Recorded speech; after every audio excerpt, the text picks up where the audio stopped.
আসসালামু আলাইকুম। আমি গোলমরিচের মাইয়া, সাত্তারের মা। আমার পুলারে এই গ্রামের ব্যাপার কেই না চিনে, আইনারাও চিনবে। আমি মানুষটা লেখাপড়া না জানলে কি হইব? আমার পুলারে মেলা দূর পর্যন্ত লেখাপড়া করাইছি। আমার বাপের যেমন জাল আছিল, আমারও মন জাল। ভাবছিলাম পুলারে বিয়া দিয়া মেলা জিনিস নেবো, হুন্ডা, ফ্রিজ, আইপিএস। কিন্তু ওই যে আমার পুলা কাগুলোকে চলে, তাদের যুক্তি দিয়ে আমায় কিচ্ছু লইবার দিল না। কি আর করুম, পুলাই কইছে দেখা। কিন্তু আমি সাইরা দেবার পাত্রী না। কাময় মাইয়ার দিয়া করায়, এখনো মাইয়া খাইতে খাইতে মরে, আর আমি ঠ্যাঙের উপর ঠ্যাং তুলে বইয়া থাকি। যাই দেখি আসি আজকে সংসার ভাঙন যায়। ওই তো সুলতান দেখি এদিকে আইতাছে, যাই। তার সুলতান, ও সুলতান, কি হয়েছে? মনটা এমন খারাপ কে? কি তোমার মায়ে তোমার বউয়ের লোকে ঝগড়া করছে?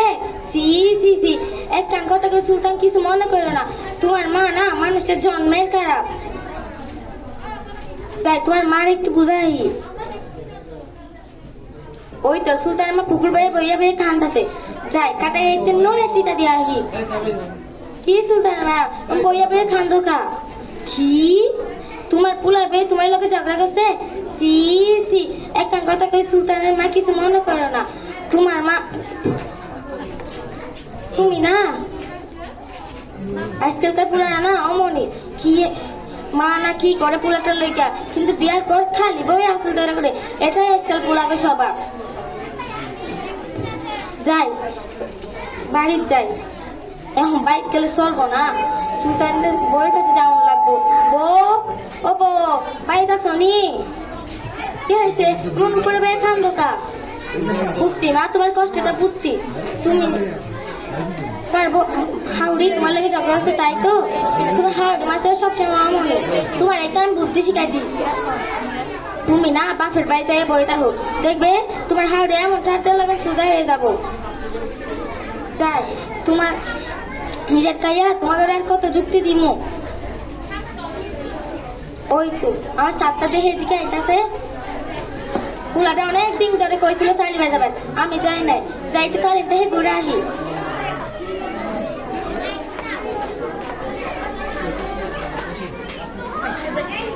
এটা কেনা এক কইব পুলাই দেখা আমার ছোট ছোট মাইয়া, কি আর কইব? আমি কি কম জানিনি? ওয়ালাইকুম আসসালাম। কি মা, কি না কইবা তোমরা? মাইয়াটা কি সুন্দর করে কইলো। খালাম্মা, আপনি তো অনেক দেরি করে এসেছেন, আলোচনা প্রায় শেষ পর্যায়ে।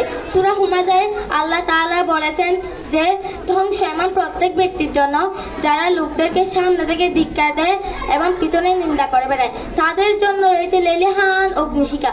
সে আগুন এমন উত্তপ্ত যার হৃদয় অভ্যন্তরে পৌঁছে যায়। এবং সূরা আহাবে আল্লাহ তাআলা বলেছেন, লাগানো ভাঙানো চবুর কলিজার কাজ, তার জন্য রয়েছে খেজুরের আঁশের পাকানো শক্ত রশি। এবং হাদিসে মহানবী সাল্লাল্লাহু আলাইহি ওয়াসাল্লাম বলেছেন যে গীবত করে মৃতদের গোশত খাওয়ার মতো জঘন্য অপরাধ। আসসালামু আলাইকুম।